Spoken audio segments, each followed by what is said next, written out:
consuelo, ella nos conforta, ella nos ayuda, ella nos da estrategias, ella nos levanta, ella nos restaura, ella nos instruye y ella nos enseña.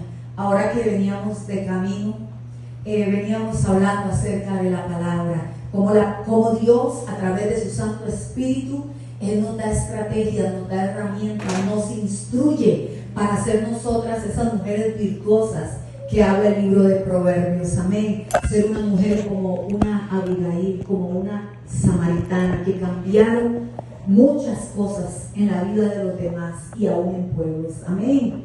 Mire, yo crecí en un hogar con mamá, con papá y con 5 preciosos hermanos, y yo única mujer, y todo el mundo siempre me decía: ay, usted es la chineada, ay, usted es la reina, porque en medio de 5 hombres, yo me imagino que usted, su mamá y sus hermanos la deben de chinear un montón.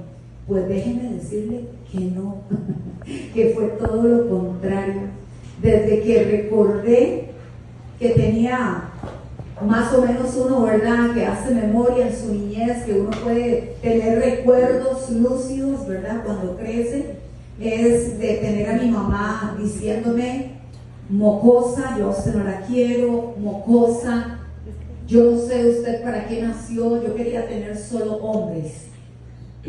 Y mire, eso es terrorífico, porque se supone que en su mamá usted encuentra un abrazo, un buen consejo, un beso, pero yo no recibí nada de eso, sino que yo fui una niña muy rechazada. Desde que yo recuerdo que tengo memoria, fui muy rechazada por ella.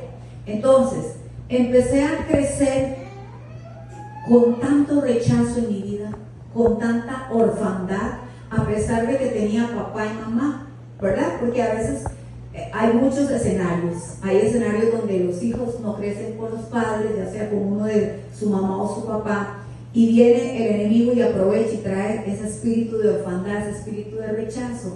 Y mire, cada vez que mi mamá tenía esa manera de maltratarme y de rechazarme, por otro lado venía mi papá, según él, para traer un poco de consuelo a mi vida, y me decía: vaya, mi amor, cómprese algo en la pulpería. Y yo entendía que era como una manera en la que él quería poner una bendita, una curita a todo ese dolor, a todas esas heridas que mi mamá me causaba cuando ella me maltrataba. Y venía mi mamá y me decía otro montón de cosas, y venía mi papá por otro lado: venga, mi amor, vaya al bazar, cómprese un jueguito, cómprese unos jaxes, cómprese unos cromitos. Le hablo así porque eso es, ¿verdad?, lo que yo veía en mi época. No sé cuántas mujeres hay aquí mayores de 50 años. Bueno, habemos muchas, algunas, no todas, porque hay otras que no van a entender qué son jaxes o qué son cromos, porque yo le cuento a mis hijos y mis hijos se ríen: ay, mami, ¿qué es eso?, ¿verdad? Porque uno cuando venía la Navidad le traía la famosa cocina de lata, le traía la escobita, el palo piso, ¿verdad? Y ahora los niños no saben qué es eso, ¿verdad? Pero le hablo de mi época, ¿verdad?, cuando yo crecía. Y mire, hay heridas que no se pueden tapar con una curita. ¿Cuánta lo sabe? Usted se raspa y usted, o le echa un zapatito y usted se pone una curita y ok, está bien. Pero hay heridas que necesitan una cirugía, necesitan unas puntadas, y esas heridas solo las puede sanar el Cristo de la gloria. Esas heridas solo pueden ser sanadas por el Padre. Y mire, crecí, y de la manera en que se empezó a manifestar ese espíritu de rechazo y de orfandad que yo cargaba fue una manera muy fea, que no se la recomiendo, pero aquí no hay, aquí todas somos hijas de Dios. Amén. Estoy haciendo este preámbulo para que usted pueda entender el tema que yo voy a abordar, que es muy importante. Y de pronto empecé a portarme mal, de pronto empezó sobre mi vida a manifestarse un espíritu muy fuerte de ira, de contienda, de pleito, de rebeldía. Mire, yo era como el chiviche que sale ahí en los ojos. Yo no le aguantaba nada a nadie, y menos a mi mamá. Cuando cumplí 13 años, ya mi mamá quiso venir a domar esa bestia y no pudo. Le agarré el palo de la escoba y le dije: un momento, usted a mí no me toca, porque si usted a mí nunca me ha querido, ¿qué maternidad y cómo usted quiere que yo reconozca que usted es mi mamá? Muy fuerte, pero fue así. Entonces crecí, y en un punto de mi vida, en mi juventud, empecé a ingerir mucho licor, y con 13 años, ya prácticamente que con 14 a 15 ya era una alcohólica. Empecé tomando un traguito de cerveza, media, una botella, 5, 12, vodka, whisky, lo que cayera. Y empecé con una vida muy sucia, con una vida muy llena de pecado. La manera en que se empezó a manifestar en mí toda esa rebeldía, todo ese rechazo que yo empecé a sentir fue de esa manera. Y esto me llevó a este punto de lo que les quiero hablar. En algún punto de mi vida perdí mi propósito, perdí mi identidad. Y mire, eso es lo más terrible que le puede pasar. Yo no sé si alguno ha pasado por eso, pero es tan terrible sentirse uno abandonado, sentirse uno deprimido, sentirse sin un propósito en la vida, sentir que no tienes identidad. Bueno, crecí, sí, tuve a mi mamá, mi papá, mis hermanos, pero Señor, ellos lo que hicieron fue lastimarme. Lo que yo pude recibir de mi mamá fue pura agresión. Mi papá nunca me agredió, pero tampoco hizo nada por defenderme. Mis hermanos me decían: vamos a jugar fútbol, pero usted es la portera. Y entonces ahí iba Flori y me ponía de portera y ¡pra! Me daban duro, hermano, golazos y malintencionados. Ya yo venía etiquetada por el diablo, porque el diablo me quería destruir. Y entonces eso a mí me dolía. Salía corriendo donde mi mamá a darle las quejas para que se me aguante. Entonces lo que quiero decirte con esto es que el diablo crea escenarios y persigue nuestras vidas para destruirnos. El enemigo nos odia, y es lo que quiere destruir en ti y en mí. ¿Tú sabes qué es? Se llama propósito. El diablo es especialista para robarse y destruir el propósito. Dios había trazado un propósito para mi vida, nada más que yo no lo sabía. Pero cuando entendí eso, fue en Cristo. Él quería matar el propósito que yo portaba. Pero te digo una cosa: no pudo ni podrá. Aleluya. No pudo ni podrá. Él lo que quería era matar el propósito que yo portaba desde muy niña para Dios, y no lo logró. Bendito sea el Señor. Gracias a que tuve un encuentro con el Padre, gracias que un día Él me tomó, me limpió, me sanó, me restauró todas mis heridas. Pero es feo andar por la vida y decir: bueno, ¿y para qué yo existo? ¿Y para qué yo estoy aquí en la tierra? ¿Y qué es lo que va a hacer de mi vida? Entonces empecé a crearme yo, dentro de mí, una identidad medrosa. Empecé a autolacerarme, autolastimarme, y de cuando en cuando el enemigo me visitaba y yo planificaba mi muerte. Yo decía: ¿y si me tomo un tarro de pastillas? No, y si me le tiro a un carro y ya termino con mi vida. Pero agradezco a Dios, ¿sabe? Porque he sido una mujer bien procesada. Pero le doy la gloria a Dios, porque los propósitos, los procesos me llevaron al propósito de Dios. Amén. Esos procesos tan fuertes que a veces uno dice: Dios, es que no aguanto más este. Pero también, mi amor, por causa de la desobediencia. Hay procesos que nos hubiéramos evitado si hubiéramos sido obedientes. Sé lo que es el precio de la desobediencia, porque dentro de esta historia que le estoy contando, para que usted vea la malicia del diablo, a mis 15 años me enamoro de un hombre que no era el correcto. Y mi testimonio es extenso y quedaríamos aquí en vigilia, pero se lo estoy haciendo así cortadito. Me enamoro de este hombre, me voy a vivir con este hombre y una niña, yo, imagínate. Y resulta que que era un agresor en potencia. ¿Qué le parece? Y entonces empezó Flori a pasarla de palitos, a aguantar hambres, a aguantar agresiones muy fuerte. Hasta que un día le dije: Señor, estoy cansada de mi vida. ¿Cómo es posible que ya hasta algo que yo quería hacer, que quería formar un hogar, porque yo quería ser feliz, porque nunca lo había sido, y ahora me encuentro en esta horrible cárcel? Y de esa horrible cárcel y de esa horrible relación, lo único maravilloso y bueno fueron mis 2 hijos, que bendigo a Dios por esos 2 regalos de Dios que el Señor me dio.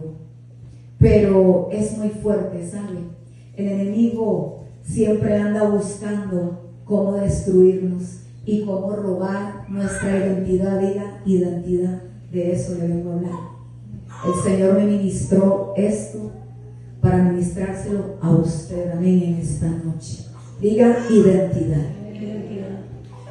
Identidad es una percepción que una persona tiene de sí misma. Identidad es un conjunto de rasgos o características que hace que las personas se diferencien entre sí. Por ejemplo, yo,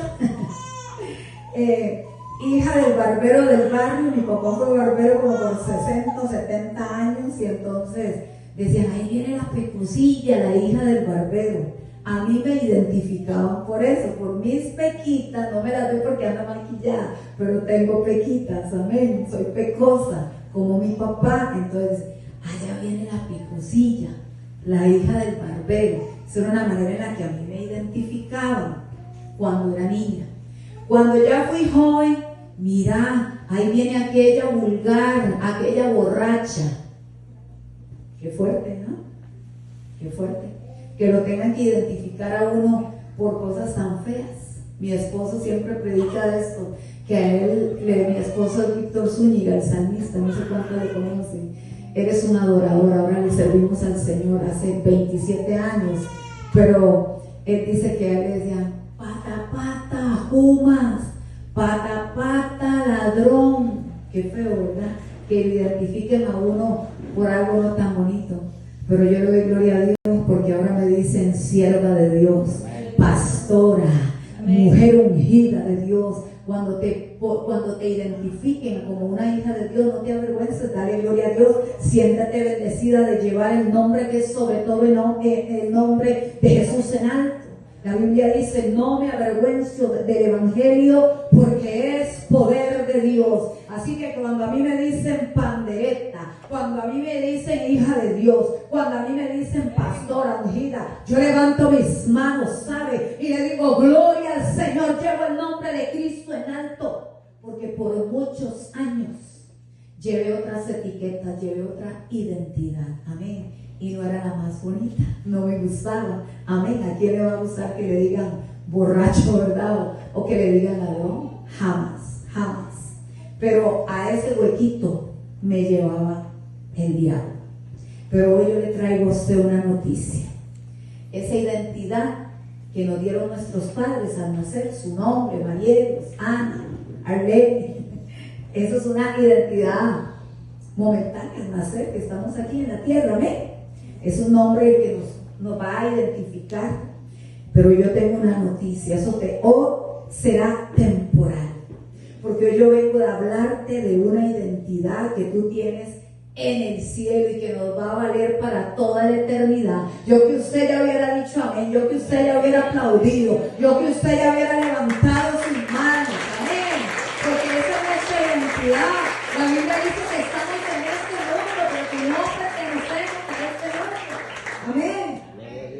Hoy vengo a decirte que hay una identidad que el Padre ya te otorgó. Diga: el Padre ya me otorgó mi identidad, amén. Amén. Y esta es una identidad de hija y muy amada. Diga: hija muy amada. Yo soy una hija muy amada. Eres una mujer y Dios te marcó para que vivas en victoria, amén. Esa es la voluntad del Padre, que vivamos en victoria.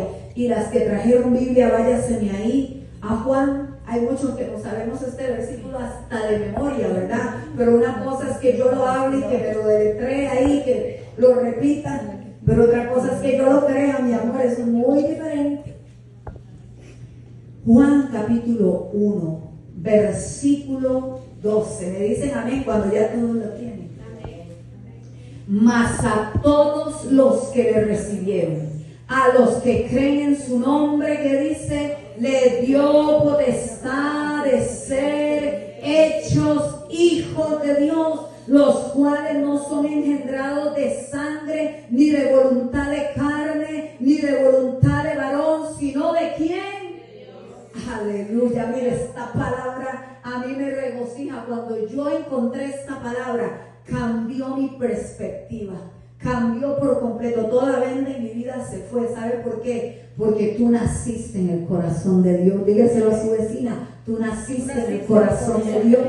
Aquí dice que no fuimos engendrados por padre, ellos fueron la fuente que Dios usó, pero tú naciste, yo nací en el corazón de Dios. Mire, eso es hermoso. Hay un salmo que dice, mi embrión un día vieron tus ojos. Qué lindo, ¿eh? Un día lo vimos como ahora cantaba mi consierva, mi hermana Lenny. Un día estaremos con él cara a cara. Mire, qué hermoso momento, que ni siquiera lo podemos dimensionar, ¿verdad? Ese momento tan poderoso. Número 1, yo necesito conocer mi identidad. Diga, yo necesito conocer mi identidad. Ay, hermana, ¿por qué? Sí, se pierde. Usted sabe, yo ando a este país hace 7 años y aún fuera de este país que Dios me ha permitido ir a ministrar su palabra. Y siento tanta carga por las mujeres. Mujeres en Cristo. Mujeres ya en Cristo. Y mujeres minimizadas, sin identidad. ¿Cómo, hermana? ¿Sí? ¿Por qué? Porque se acercan a mí, las escucho hablar y yo digo, las veo y me veo a mí hace unos años atrás, que aún cuando llego a Cristo, el Señor me encontró, amén. El Señor me sacó de ese hueco tan profundo donde yo estaba, me limpió, empezó a sanar mis heridas, me dio la oportunidad de poder perdonar a mi mamá. Eso fue lo más maravilloso, me gané esa mujer para Cristo, la pude perdonar y ella hace 2 años partió con el Señor, pero tuve la bendición hasta eso de cuidarla, de prepararla, porque en Dios no se desperdicia nada, ¿sabes? Mi mamá cae enferma y de todos los 6, ¿quién cree usted que cuidó a mi mamá? Esta siervita. ¿Lo quería hacer? No, mi amor, yo no le vengo aquí a jugar de super chica y de super espiritual. No, mi amor. Pero el amor de Dios que habita en mí, por su misericordia, fue la que me permitió poder cuidarla, poder perdonarla, poder decirle, lindo, mamita, te amo, tranquila, lo hiciste bien. Aunque a mi parecer, y le estoy hablando naturalmente, no fue así, fue todo lo contrario. Pero le dije, te bendigo en el nombre de Jesús, lo hiciste bien, te puedes ir tranquila, vete porque vas a un lugar mejor, vas con el Señor, porque lo recibiste en tu corazón. Y ese fue el regalo maravilloso que Dios me dio. La gloria y la honra solo Él se merece. Amén, amén. Porque en mi humanidad y en mis propias fuerzas me costó mucho perdonarla. Y un día de esos que compartía la palabra con Arlene, que estábamos estudiando la palabra en la casa de ella, hablábamos de eso, ¿verdad? Del perdón. Qué difícil, porque en Cristo es que usted muera todos los días. Tome su cruz y síguele, dice el Señor. Toma la cruz de Cristo y síguele. Y parte de esa cruz nos habla de muerte al yo.